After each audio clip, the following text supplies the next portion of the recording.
Hello from Tashkent. This is Mamurjan Rahimov at Webster University in Tashkent. We're going to talk about product concepts, branding, and packaging today. I will not go over the learning objectives, trying to save time. It's a quite lengthy topic, so I'll try to concentrate on the most essential things today. But we have 8 learning outcomes. So, what is a product, right? We briefly defined this in earlier lectures that a good service, an idea received in exchange can be a product, right? It's a very wide um, definition. If we go into more details, we divide products into tangible, which are more precisely called goods, and intangible products, which are services. Ideas are also intangible. Those are concept, philosophy, image, or issue. Product is divided into levels of the product. So we talk about the core product, which is like the centerpiece of the product, and it is always core product is always intangible. For example, sports drink. By the way, in Uzbekistan, I haven't seen a sports drink.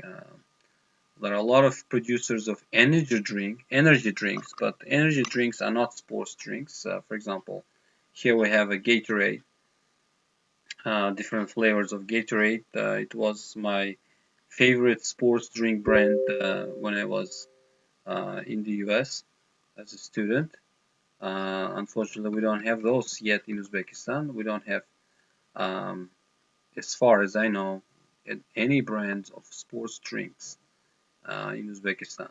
So whoever does it will be first.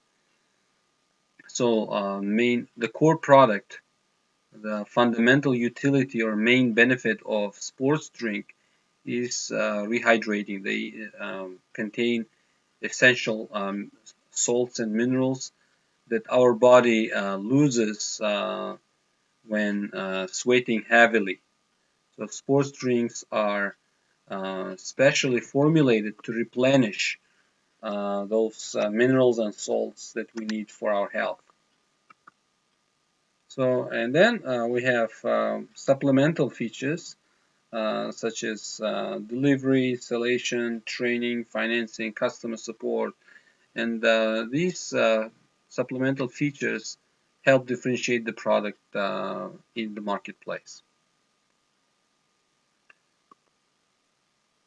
I should note, if you look up levels of the product in Kotler's book, uh, it's explained a bit differently. So it's worth comparing and contrasting the two approaches. So we should note that buyers purchase the benefits and satisfaction they think the product will provide. In particular, services are purchased on the basis of expectations. The shopping experience, the music, the lighting, the in general attitude of salespeople can provide benefits. So, and the customers value them highly. And products often carry symbolic meaning too. For example, when you flash your iPhone during the business meeting, that's already very symbolic that you're using this kind of classy accessories. So often symbols and cues are used to make intangible products more tangible or real to the customer. So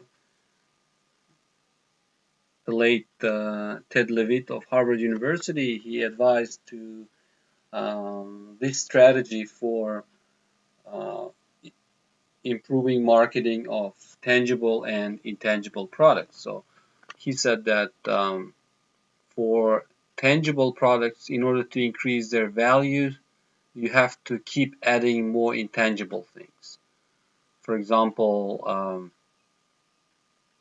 if you are selling a TV set, right?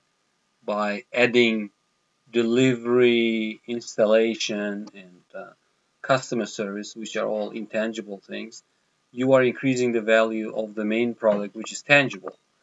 Vice versa, if you are a lawyer or a consultant, by decorating your office, putting your diplomas on the wall, and putting books in the background, and printing expensive business cards, you are increasing the value of your intangible products. So by adding intangible things, okay. So please follow this principle and in your marketing decisions. As you already know, we can divide products into consumer products, which are uh, used for personal or family needs, household needs, household consumption, and business products, which become part of yet other products, or they're used to be resold. So generally, consumer products can be also divided into several types.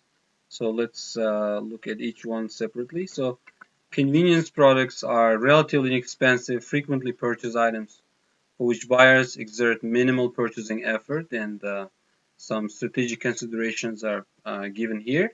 So these are usually most of the products that we buy in the supermarket, food items, sugar, butter, oil, these kind of things. They're convenience products, so we buy them on almost everyday basis. Shopping products are uh, items for which buyers are willing to expend considerable effort in planning and making purchases. Things like clothing and accessories fall into this category.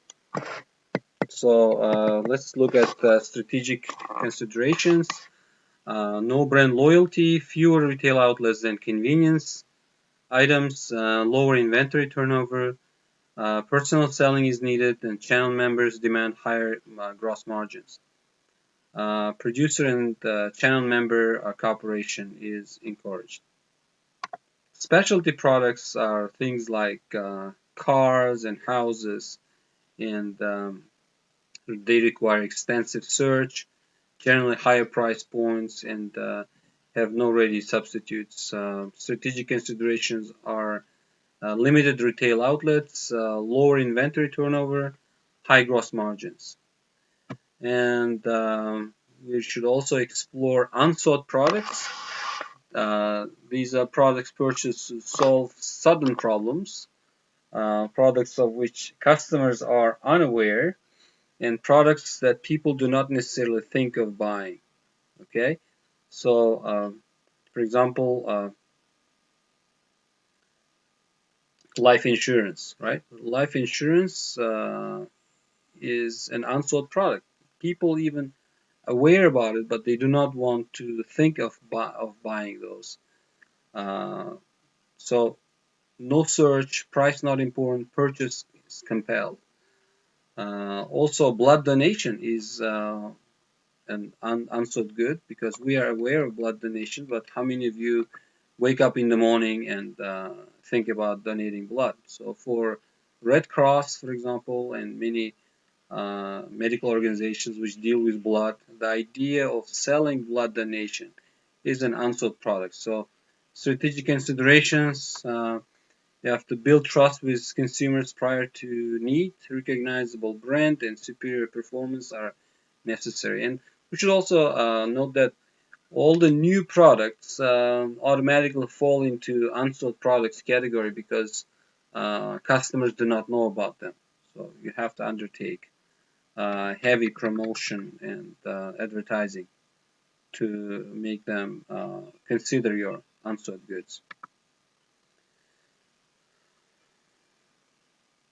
Business products are divided into more types. Let's briefly look at each one of them. Installations are facilities and heavy equipment. Accessory equipment, for example, printers and computers. they do not become part of the final physical product, but they used in production or office activities, right? So even a fan that you have in the office is accessory equipment, because for your people to stay, cool throughout the day. So for the factory to function, this is also important, but the fan doesn't become part of the product. And then raw materials and component parts, they're quite straightforward. Also, process materials, maintenance, repair, and operating items are uh, those that facilitate production and operation, but do not become part of the finished product as well.